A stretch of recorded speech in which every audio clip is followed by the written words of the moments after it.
আসসালামু আলাইকুম। গত কয়েকদিন আগে যশোর থেকে আমরা আমাদের পুকুরের জন্য মাছ আনতে গিয়েছিলাম।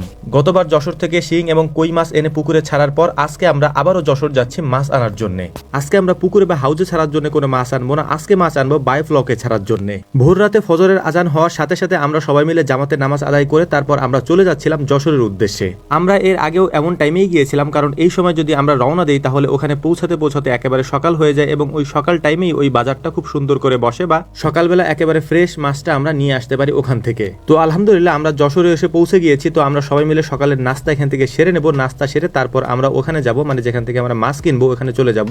যাওয়ার পথে আমাদের চোখে পড়লো যশোরের আদ-দ্বীন ফাউন্ডেশন। মূলত এখানেই গত কয়েক মাস আগে আমরা এসেছিলাম মিজানুর রহমান আজহারির মাহফিলে। তো আলহামদুলিল্লাহ এই মুহূর্তে আমরা চলে এসেছি সারা বাংলাদেশের সব থেকে বড় পোনা মাছের বাজারে, অর্থাৎ এখান থেকে পাইকারি এবং খুচরা ভাবে সব থেকে বেশি মাছ বিক্রি হয় সারা বাংলাদেশের মধ্যে। এইটা মূলত যশোরের চাষরাতে অবস্থিত। আমরা মাছ দেখতেছিলাম এবং আমাদের বেশি সময়ও লাগেনি, কারণ এর আগে যেহেতু আমরা একবার এসেছিলাম এবং এখানকার পরিস্থিতি সম্পর্কে আমরা জানি কিরকম মাছ আমরা নিব, কি কি মাছ আমরা নিব সে সম্পর্কে আমাদের ধারণা ছিল। মামা মূলত ওই বায়োফ্লকের মধ্যে শিং এবং কই মাছ ছাড়বেন, এই জন্যই মূলত আমরা কই মাছ এবং শিং মাছই দেখতেছিলাম এবং সুন্দর করে দেখে পছন্দ করে আমরা কিছুটা অর্ডারও দিয়ে দিলাম। তো মামার মাছ নেওয়ার পাশাপাশি আমরাও এখান থেকে কিছু মাছ নিয়ে যাব, কারণ আমরা গতবার যে মাছগুলি নিয়েছিলাম তাতে আমাদের কাছে মনে হয়েছে আরো কিছু মাছ আমাদের ওই পুকুরগুলিতে ছাড়া যাবে, তাই আমরা প্ল্যান করে এসেছি যে আমরাও কিছু মাছ নিয়ে যাবো ইনশাআল্লাহ। গতবার যে মাছগুলি আমরা নিয়েছিলাম তার থেকে সাইজে একটু বড় সাইজের মাছগুলি আমরা এবার নিয়েছি এবং মাছগুলিকে নেওয়ার পরে যে অক্সিজেন ঘরটা থাকে ওখানে নিয়ে আমরা মাছগুলিকে অক্সিজেন দিয়ে প্যাকেট করে তারপর আমাদের গাড়িতে উঠাচ্ছিলাম। সজীব মামা, আমি, আনিস ভাই এবং এখানকার এক ভাই ছিলেন আমাদের সাথে। আমরা এই মাছগুলিকে এনে দিচ্ছিলাম মামার কাছে এবং মামা এই মাছগুলিকে সুন্দর করে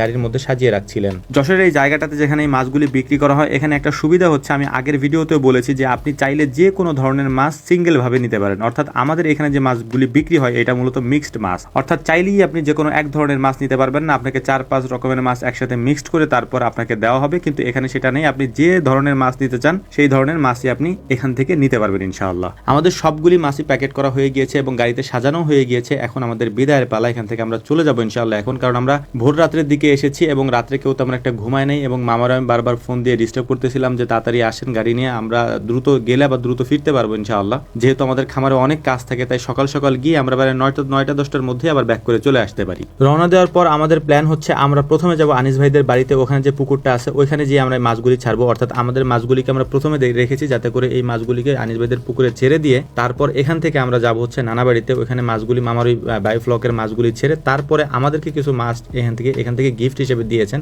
ব্ল্যাক কাপ দিয়েছিলেন এক ভাই কিছু, তো ওই মাছগুলি কিনে আমাদের বাড়িতে যাব, সেখানে গিয়ে আমাদের পুকুরে আমরা ওই ব্ল্যাক কাপগুলি ছাড়বো ইনশাআল্লাহ। তো সেই প্রক্রিয়াতেই আমরা আগাচ্ছি ইনশাআল্লাহ। বায়োফ্লকে মাছ আমাদের আগে পরে কখনো ছাড়ার অভিজ্ঞতা নাই, তো মামা এটাকে বানিয়েছেন এবং মামা আমাকে বানিয়ে বলেছিলেন যে মাছ নিয়ে যাওয়ার কথা। কিন্তু আমরা আগের বার যখন এসেছিলাম তখন আমাদের গাড়িতে অত জায়গা ছিল না আর মামার গাড়িতেও অত বেশি পরিমাণে জায়গা নেই। তো মামা আমাদেরকে বললেন যে সিঙ্গেল ভাবে আমরা যদি যাই তো আমরা মাছগুলো নিয়ে আসতে পারবো। তো দ্বিতীয়বার আমরা যখন মামার গাড়ি নিয়ে গেছি তখন দেখলাম যে আমাদের আগের গাড়ির তুলনায় এই গাড়িতে জায়গা আরো বেশি আলহামদুলিল্লাহ। তো যাই হোক, মাছগুলিকে এনে এই বায়োফ্লকে আমরা ছেড়েছি। আমরা দেখার চেষ্টা করবো যে এইটাতে আলহামদুলিল্লাহ মাছ কিরকম হয়। আমরা আশা করছি ভালোই হবে ইনশাআল্লাহ। দুই জায়গার মাছ নামিয়ে দিয়ে এসে আমরা বাড়িতে চলে এসেছি। আমাদের কাছে কিছু মাছ দিয়েছিলেন এক ভাই, আগেই বলেছি যে গিফট হিসেবে আমাদের কিছু ব্ল্যাক কাপ দিয়েছিলেন। এই ব্ল্যাক কাপগুলি এখন আমরা আমাদের পুকুরে ছেড়ে দেবো ইনশাআল্লাহ। তো আমাদের জন্য দোয়া করবেন। আসসালামু আলাইকুম ওয়া রাহমাতুল্লাহ।